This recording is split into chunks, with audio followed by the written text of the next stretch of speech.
Hello दोस्तों, नमस्कार। एक बार फिर से आप सभी का स्वागत है एग्जाम पास पर। गाइस, मैं आपका जी एजुकेटर वैभव आप सभी का स्वागत करता हूं। दोस्तों, आज हम फिर से लेके आए हैं आपके सामने क्या एसएससी सीएचएसएल के एग्जाम रिव्यू। और बेटू, आज के जो पेपर आए हैं वो बिल्कुल हलवा क्वेश्चन। हलवा मीन टू से गाइस क्या, करंट अफेयर से रिलेटेड जितने भी क्वेश्चन है गाइस हम लोगों ने डिस्कस कर रखा था, करंट और स्टैटिक्स से रिलेटेड। चलिए आज कुछ झलकियां ले लेते हैं उस पेपर का। गाइस, पेपर की अगर बात करें, ओवरऑल पेपर क्या आ रहा है, इजी टू मॉडरेट, ना कि मॉडरेट टू डिफिकल्ट नहीं है, इजी टू मॉडरेट है। जीए की बात करें, जीए में गाइस ऑलमोस्ट करंट अफेयर्स के क्वेश्चंस ज्यादा पूछे जा रहे हैं। हम आपको बेटू जो मेन क्वेश्चंस हैं जो डिस्कस करेंगे वो तो हम आपका करंट डिस्कस करेंगे करंट और स्टैटिक। बाकी का क्वेश्चन डिस्कस करेंगे पुष्कर सर। सो गाइस, बिना लेट के वो स्टार्ट करते हैं क्या क्या आया था। गाइस, एसएससी सीएचएसएल की बात करें, इसमें जो क्वेश्चन आए थे बेटू आपके 14 अक्टूबर के एग्जाम में। सो गाइस, वो थे क्या, पहला क्वेश्चन था कि रामनाथ कोविंद, हमारे यहाँ के प्रेसिडेंट रामनाथ कोविंद, ठीक है, रामनाथ कोविंद गाइस कितने नंबर के प्रेसिडेंट है। गाइस, आप सभी को पता होगा 14 नंबर के प्रेसिडेंट है रामनाथ कोविंद। जैसे हमने आपको हमेशा से बताया, पीएम मोदी भी 14 नंबर के ही हैं, ठीक है। उपराष्ट्रपति कितने नंबर के हैं, वो 13 नंबर के हैं। सो गाइस, आपको याद रखना है, अगर पीएम मोदी बदल जाते तो ये 15 नंबर के हो जाते। गाइस, याद रखना है।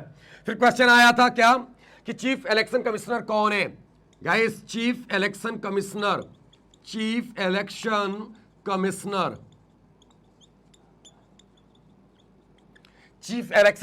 कौन है। सो गाइस, याद रखना, सुनील अरोरा। ये बेटू आपको बता दें 23 नंबर के चीफ इलेक्शन कमिश्नर। बेटू एक क्वेश्चन उस दिन हम लोग ने डिस्कस किया था, पहले एक दिन 12 अक्टूबर वाले शिफ्ट में हमने पहले शिफ्ट में डिस्कस किया था कि एक मैन बुकर प्राइस के बारे में पूछा था। और गाइस, याद रखना, क्वेश्चन को वापस से उसी क्वेश्चन को दूसरे तरीके से भी पूछने को दिखने में दिख रहा है कि उसी पर्टिकुलर एक क्वेश्चन जो पूछा जा चुका है इसके पहले शिफ्ट के एग्जाम में, उसको दूसरे तरीके से भी पूछा जा रहा है। गाइस, एक क्वेश्चन ये आया है कि सेलेस्टियल बॉडीज, ये सेलेस्टियल बॉडीज नाम की बुक, ये बुकर प्राइज विनर रही है। Who is the author of celestial bodies. So I think guys आपको याद करना है जोखा अल-हार्थी। गाइज, याद रखना, जोखा अल-हार्थी, तीन बहनों की कहानी है गाइज, क्या, सेलेस्टियल बॉडीज। सो बेटू आपको याद रखना है। फिर क्वेश्चन ये आया है कि मोहिनीअट्टम डांस फॉर्म कहां का है। मोहिनीअट्टम डांस फॉर्म कहां का है बेटू, तो आपको मेरे दोस्त याद रखना है, Kerala. Guys, which countries recently SBI के चेयरमैन कौन है। गाइस, एसबीआई के चेयरमैन अभी कौन आए, तो बेटू आपको एससी सेट्टी आपको याद रखना था, लेकिन अभी रिसेंटली में चेंज हुए। ये तो ऑप्शन से ही टिक हो सकता है, लेकिन अगर आप देखोगे तो एससी सेट्टी। लेकिन गाइस, अभी अगर हम बात करें तो खरा आ गए।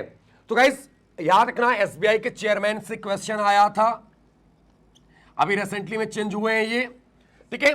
गाइस, इसके बाद आते हैं director of the movie on PM Modi. एक मूवी आई थी पीएम मोदी के नाम से, पीएम मोदी के ऊपर एक मूवी आई थी। उस मूवी के डायरेक्टर कौन है, उस मूवी के, तो गाइस याद रखना, उमंग कुमार। आपको पता होगा ये Mary Kom. Guys, length of Atal tunnel. Guys, question आया था अटल टनल की लेंथ क्या है, अटल टनल की लेंथ क्या है। सो गाइस, 9.02 किलोमीटर, ठीक है, याद रखना। फिर क्वेश्चन आया आयरन यूनियन मिलिट्री एक्सरसाइज। मेरे दोस्त आपको याद रखना है, iron union military exercise,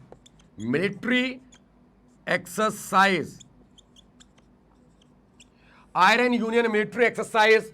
guys, याद रखना, ये किसके साथ है, तो यूएई और यूएस के बीच है iron military exercise.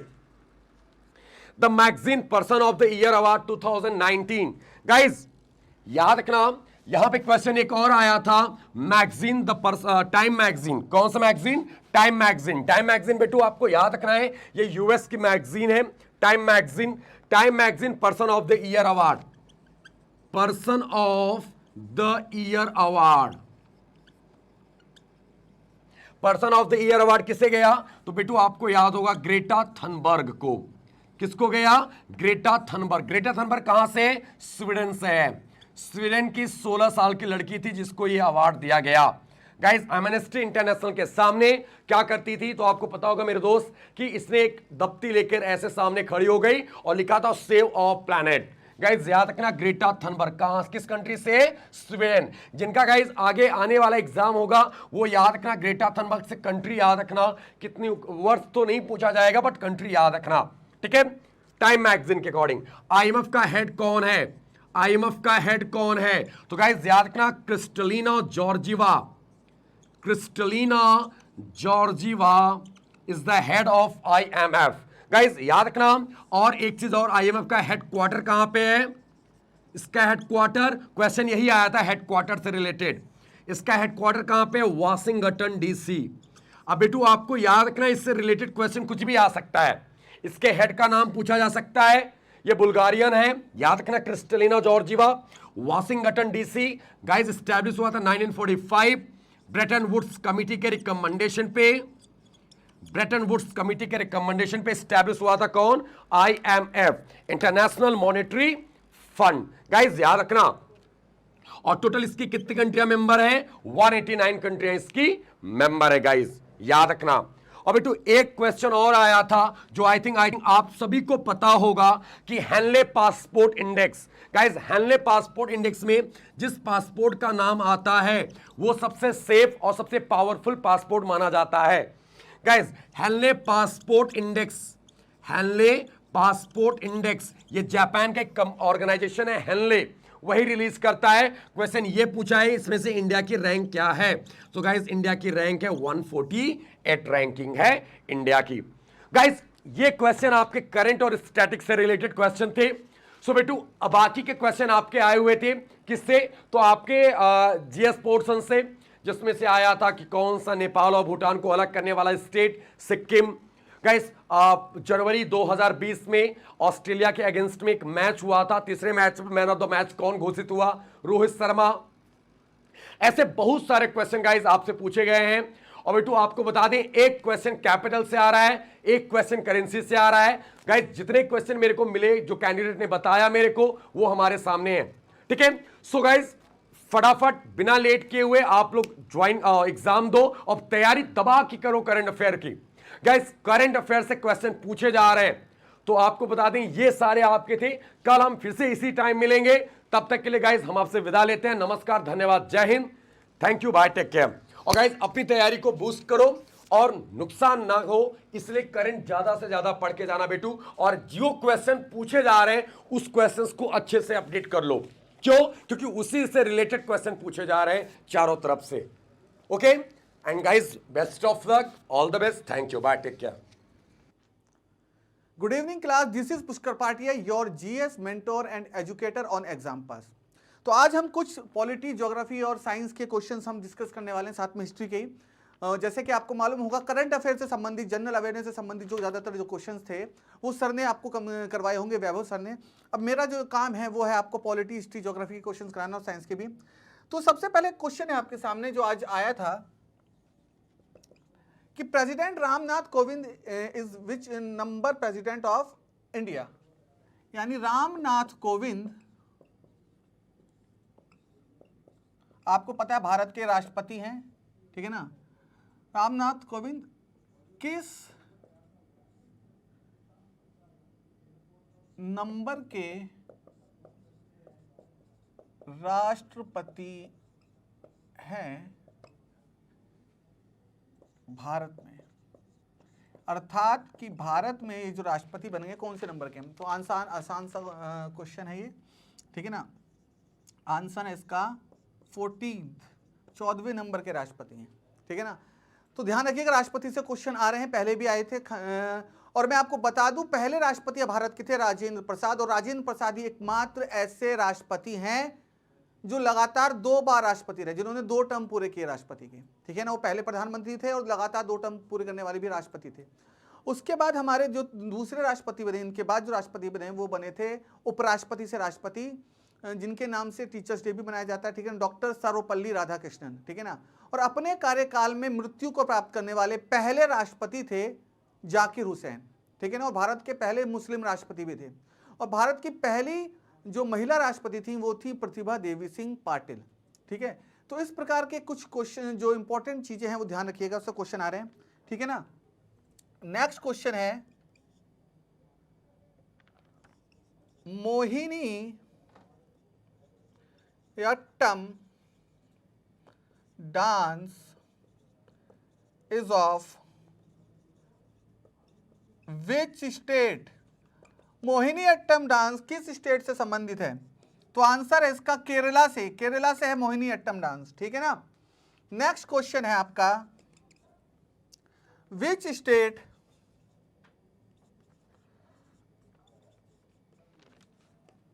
बाइफरकेट्स Nepal from Bhutan. इसका मतलब है कि कौन सा ऐसा भारत का राज्य है जो नेपाल और भूटान को अलग करता है। ठीक है ना। आंसर बहुत सिंपल है, सिक्किम।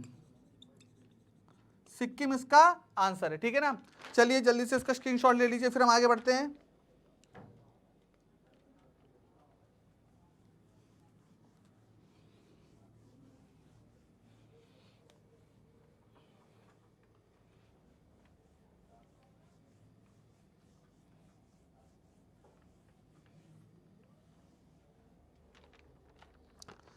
नेक्स्ट आपका क्वेश्चन है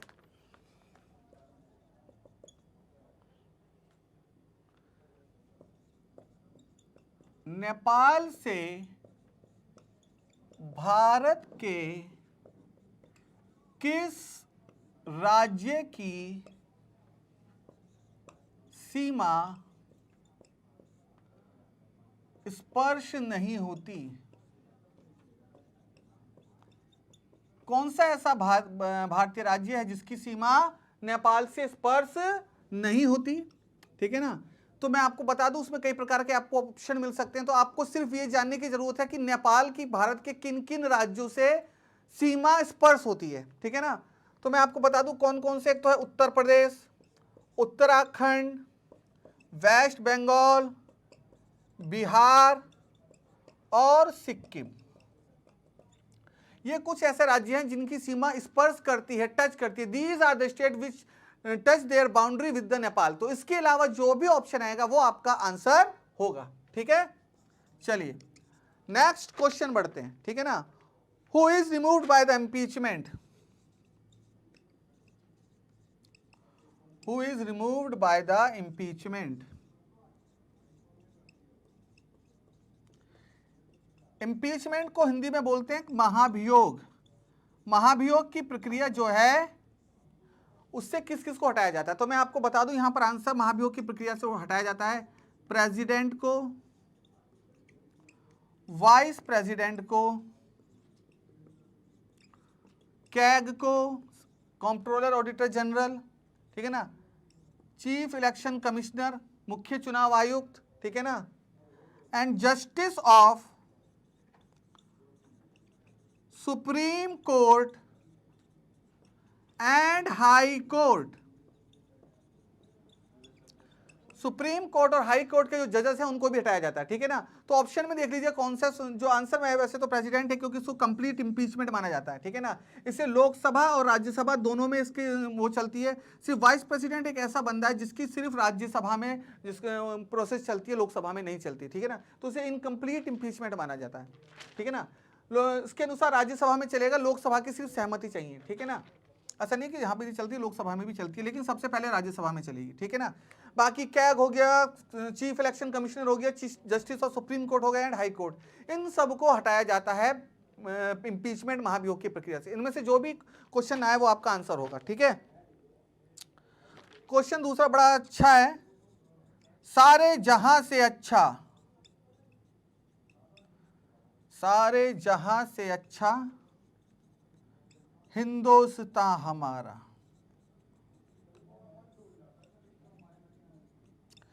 किसने लिखा था?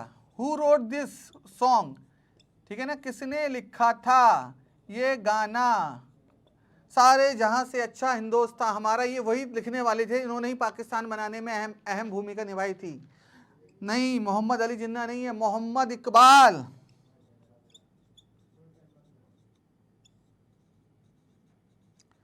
मोहम्मद इकबाल बेहतरीन शायर थे, ठीक है ना, इन्होंने लिखा था ये। चलिए इसका स्क्रीनशॉट ले लीजिए फटाफट।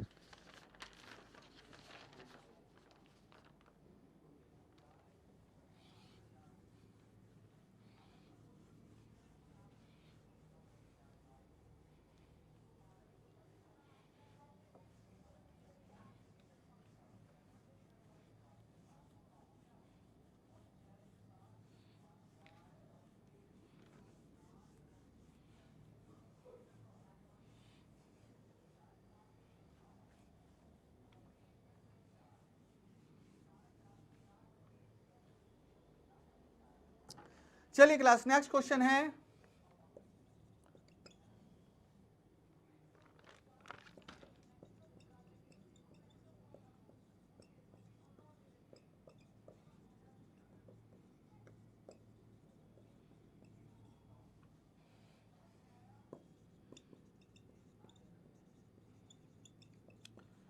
Human resides in which layer of atmosphere, यानी मानव वायुमंडल की कौन सी परत में रहता है, ठीक है ना। तो आपको मालूम है सबसे निचली लेयर में रहता है, और सबसे निचली लेयर कौन सी है, मैंने बताया था आपको, ट्रोपोस्फेयर। हिंदी में बोलें तो क्षोभ मंडल, ठीक है ना। चलिए अगला क्वेश्चन है, which colour used in photography, ठीक है ना, यानी फोटोग्राफी में कौन सा कलर इस्तेमाल होता है। तो ध्यान रखना, फोटोग्राफी में डोमिनेंट कलर इस्तेमाल होते हैं, डोमिनेंट कलर, ठीक है ना। और डोमिनेंट कलर कौन कौन से होते हैं, रेड, येलो एंड ऑरेंज, ये डोमिनेंट कलर होते हैं, ये बेसिकली फोटोग्राफी में इस्तेमाल होते हैं, ठीक है ना। एक और क्वेश्चन है, इसको यहां लिख लेते हैं, चलो इसको बाद में लिखेंगे क्योंकि इसके बारे में थोड़ा बताना भी है आपको, ठीक है। इसका स्क्रीनशॉट ले लीजिएगा।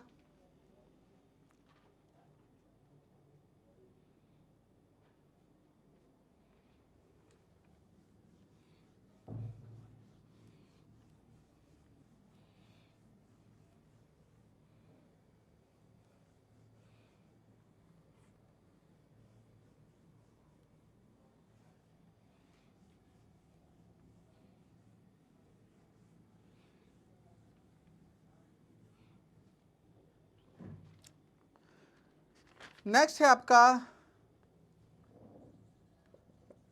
ओल्डेस्ट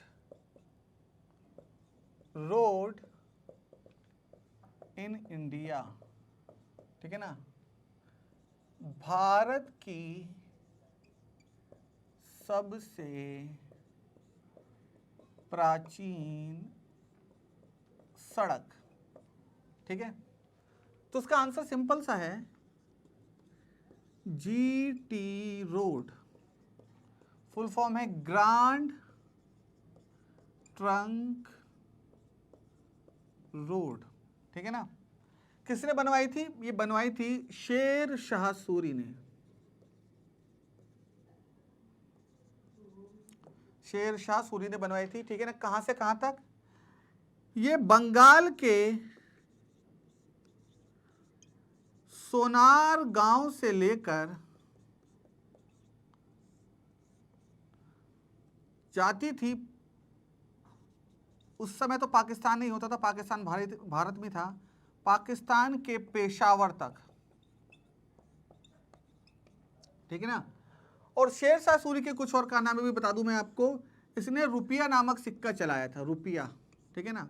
और इसने पटना नाम से, पाटलिपुत्र को पटना नाम से बसाया था, ठीक है ना। ध्यान रखना, ये दूसरा अफगान शासक था, दूसरा अफगान वंश था जिसने मुगलों को हराया, ठीक है। दूसरा अफगान वंश था भारत का, पहला अफगान वंश था लोधी, दूसरा अफगान वंश था सूरी वंश, ठीक है। चलिए नेक्स्ट क्वेश्चन है आपका यहां पर,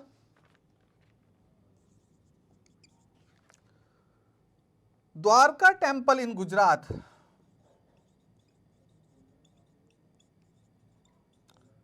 Dwarka temple in Gujarat is located on the bank of which river?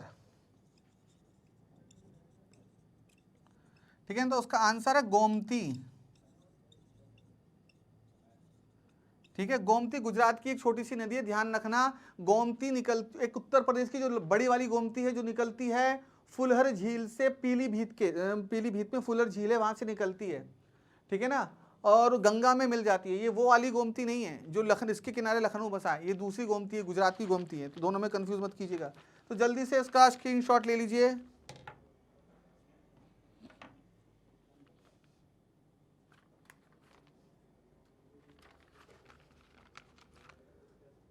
ले लिया आप लोगों ने स्क्रीनशॉट?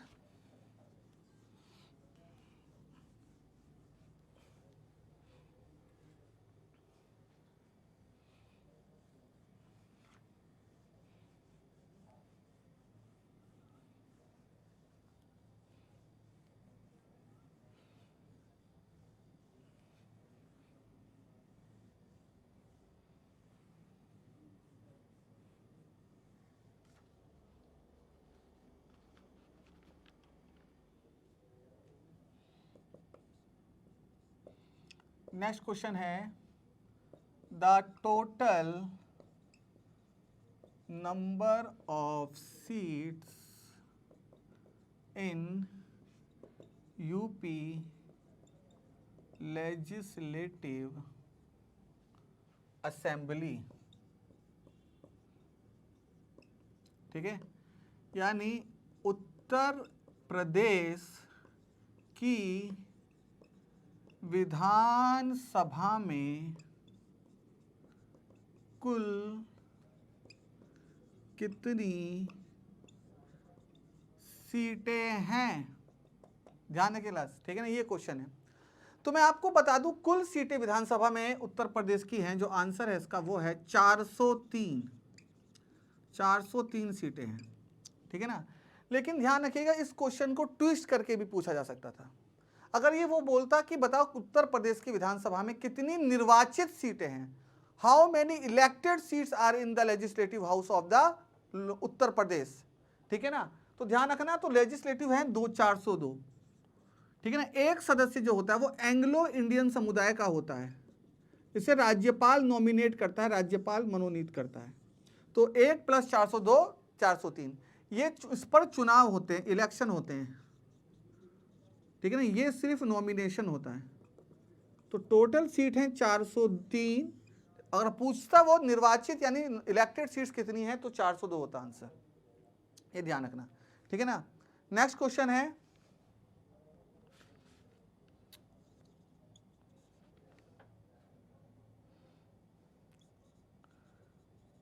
जनवरी 2020 तक भारत का निर्वाचन आयुक्त कौन था?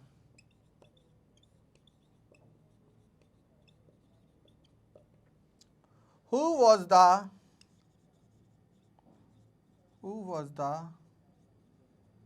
chief election commissioner of India till Jan 2020? ठीक है ना, आंसर बहुत सिंपल है, करंट वालों ने आपको कराया भी होगा, सुनील अरोड़ा। ठीक है ना, जल्दी से इसका स्क्रीनशॉट लीजिए ताकि फिर हम आगे बढ़ें।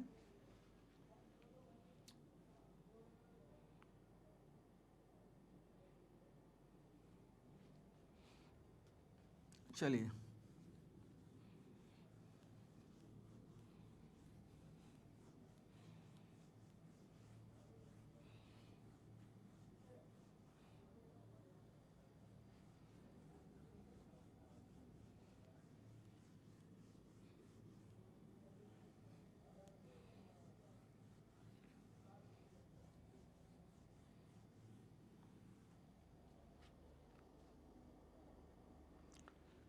नेक्स्ट क्वेश्चन है चंपारण सत्याग्रह कब हुआ?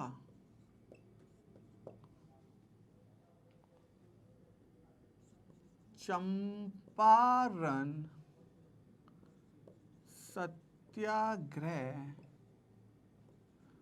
was started on, ठीक है, तो मैं इसका आंसर बताऊं,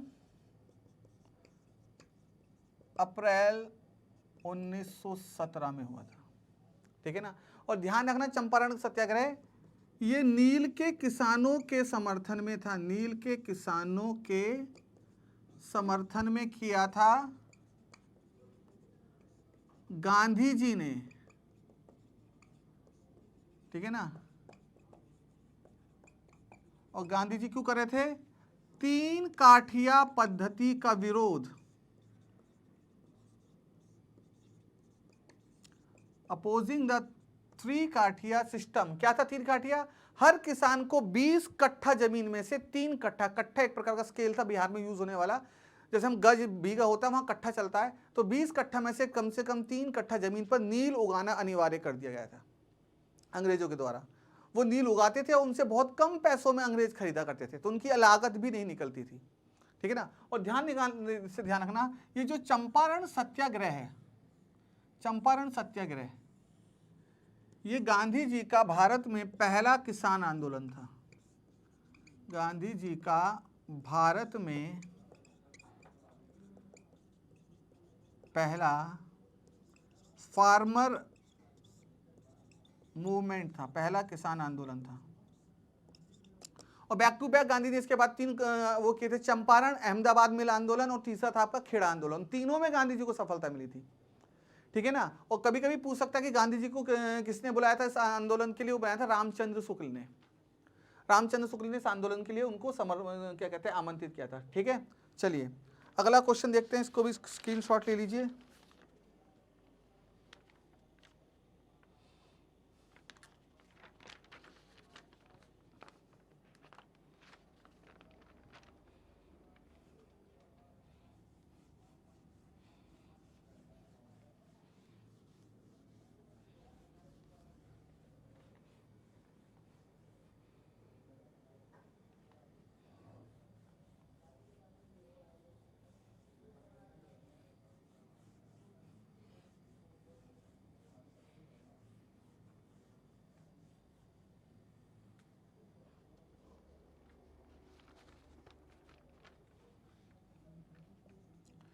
नेक्स्ट है 1938 में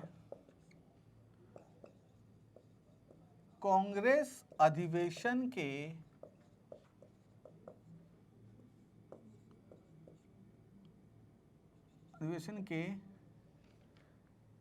अध्यक्ष कौन थे?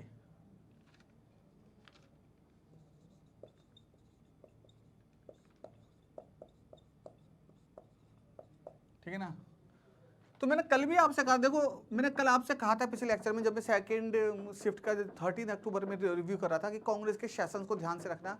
आप सब नहीं पढ़ सकते, परंतु इंपॉर्टेंट पढ़ने हैं आपको, ठीक है ना। तो मैंने कहा था देखो आज फिर सेशन से क्वेश्चन आ गया आपका। क्वेश्चन 1938 के अधिवेशन में क्या खास बात थी? पहली बार सुभाष चंद्र बोस बने थे, पहली बार सुभाष चंद्र बोस कांग्रेस के अध्यक्ष बने थे, ये खास बात थी। सुभाष चंद्र बोस अध्यक्ष थे और ये हुआ था हरिपुरा में। हरिपुरा एक गांव है महाराष्ट्र में, ठीक है ना। और क्वेश्चन ध्यान रखना, ये भी फिर क्वेश्चन बता रहा हूं शायद आ सकता है। कांग्रेस का पहला अधिवेशन जो गांव में हुआ था वो 1936 में हुआ था, फैजपुर में, फैजपुर में हुआ था। ध्यान रखना पहला अधिवेशन हुआ था फैजपुर में, जिसके अध्यक्ष थे जवाहरलाल नेहरू। हो सकता है आने वाले उस टाइम में क्वेश्चन पूछ लिया जाए, ठीक है ना। 1936 में हुआ था, ये दूसरा अधिवेशन था जो गांव में हुआ था, ठीक है। नेक्स्ट क्वेश्चन है आपका, ये बहुत बच्चों वाला क्वेश्चन है, जब हम 5वीं क्लास में पढ़ते थे तब भी हमको उसका आंसर पता था, और ये किसी ने छोड़ के आया होगा तो फिर समझ लीजिएगा कि मामला खराब है भैया। चेतक किसका घोड़ा था? बचपन से कहानियों में कविताओं में हम पढ़ते आ रहे थे, ठीक है ना। चेतक किसका घोड़ा था? आंसर बताने की जरूरत है क्या? चलो बता देता हूँ। महाराणा प्रताप, ठीक है ना, महाराणा प्रताप। अगला क्वेश्चन है, चंद्रयान 2 के रोवर ने चंद्रमा की कक्षा में 1 साल में किस दिन पूरा चक्कर लगाया?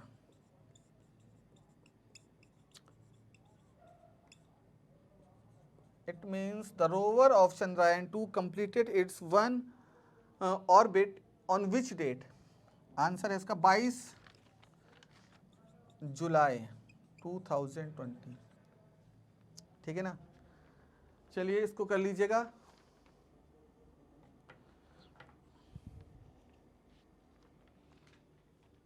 स्क्रीनशॉट ले लीजिए, ले लिया आप लोगों ने स्क्रीनशॉट।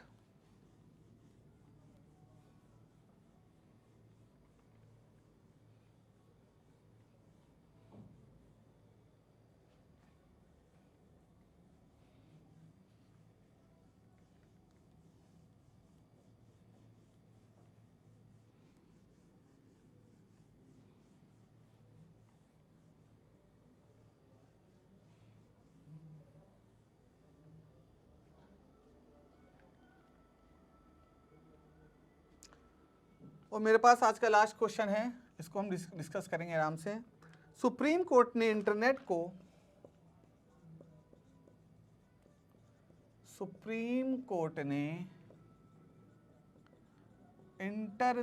को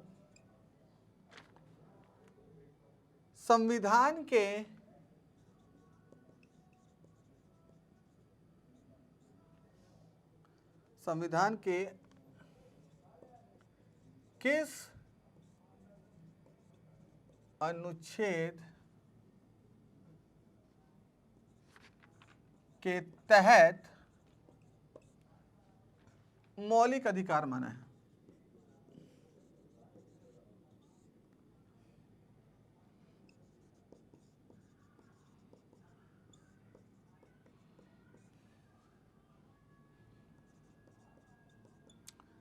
तो इसका आंसर बहुत सही है, मैंने अपने बच्चों को बताया भी था पहले, ध्यान रखना। अनुच्छेद 19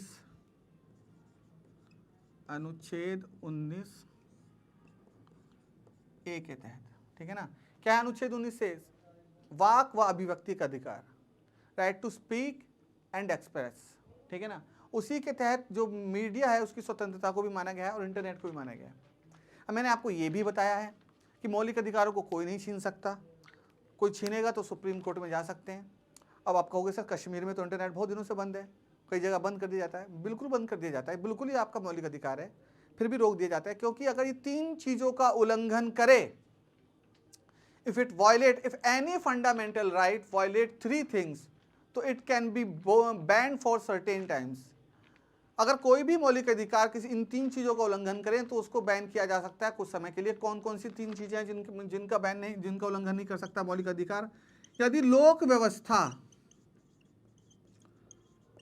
यानी पब्लिक ऑर्डर खराब हो रहा हो तो मौलिक अधिकार मिलने की गारंटी नहीं है। दूसरा, लोक स्वास्थ्य